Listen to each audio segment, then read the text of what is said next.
আসসালামু আলাইকুম, কেমন আছেন সবাই? রোকসানা ড্রিম কুকবুকে সবাইকে স্বাগতম জানাচ্ছি। স্পাইসি চিলি গার্লিক নুডলস রেসিপিটি দেখার জন্য। আজকের রেসিপি স্পাইসি গার্লিক নুডলস।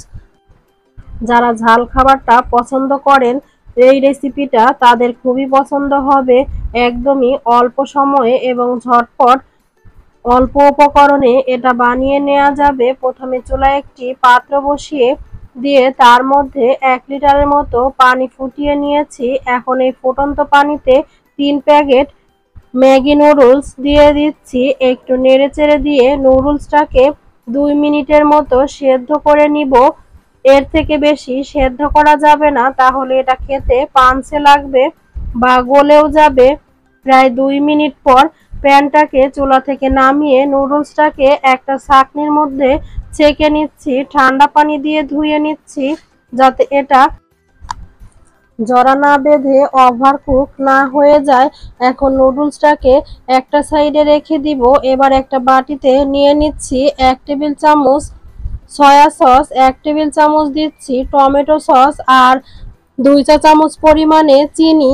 এখন 1 টেবিল চামচের মতো পানি দিয়ে এটাকে মিক্স করে নিব। মিক্স করে নেওয়ার হয়ে গেলে বাটিটা একটা সাইডে রেখে দিচ্ছি। এবার চুলায় একটা প্যান বসিয়ে দিলাম।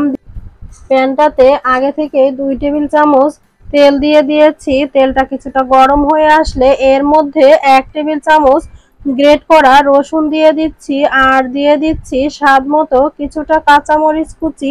এখন রসুন আর কাঁচামরিচটাকে খুব ভালো করে ভেজে নিব। রসুন আর কাঁচামরিচ ভেজে নেওয়া হয়ে গেলে এর মধ্যে 1 চা চামচ পরিমাণ চিলি ফ্লেক্স দিয়ে দিচ্ছি। এই চিলি ফ্লেক্সটা স্বাদ অনুযায়ী কম বেশি দিতে পারেন। চিলি ফ্লেক্সটা আধা মিনিটের মতো ভেজে নেওয়ার পর যেই সসটা রেডি করে রেখেছিলাম সেটা দিয়ে দিচ্ছি। এরপর নুডলসের সাথে যে মশলাগুলো থাকে সেগুলোও দিয়ে দিচ্ছি। নেড়ে চেড়ে সবকিছু মিশিয়ে নিব। সমস্ত মশলাগুলো ভালোভাবে মিশিয়ে নেওয়ার পর সেদ্ধ করে রাখা নুডলসগুলো এর মধ্যে দিয়ে দিচ্ছি। আবারও সবকিছু ভালো করে নেড়ে চেড়ে মিশিয়ে নিব।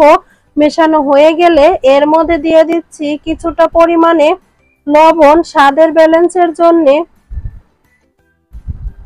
নুডলসটা দেওয়ার পর নেড়েচেড়ে 2 মিনিটের মতো রান্না করে নিব। নামানোর আগে এর মধ্যে কিছুটা ধনিয়া পাতা আর সাদা তিল ছড়িয়ে দিচ্ছি।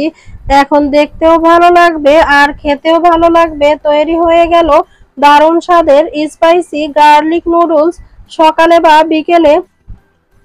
বা বিকেলে হালকা খিদা মেটাতে এই রেসিপিটা তৈরি করে নিতে পারেন।